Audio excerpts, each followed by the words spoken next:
kisa koju smo našli na ulici u domi je, nazva se Kija Mija, sad nosimo Kija sa zaom i sad ćemo da je kupamo kao iglojancu. Dozi Marjana. Prvo ćemo utijati ovaj šampon. Jao, vidi. Kija je, ja se butaj. A sad basam da bi gasa mogla da lijepo miriše i bude meka.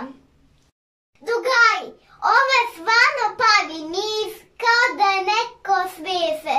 Mi ne znamo koliko ima Kija godina, a ja zovem Bakisa.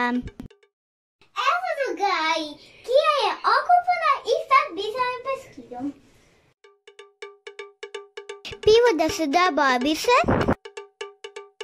a onda se njene. Kij smo sušili, a i divnu, baš divnu misle.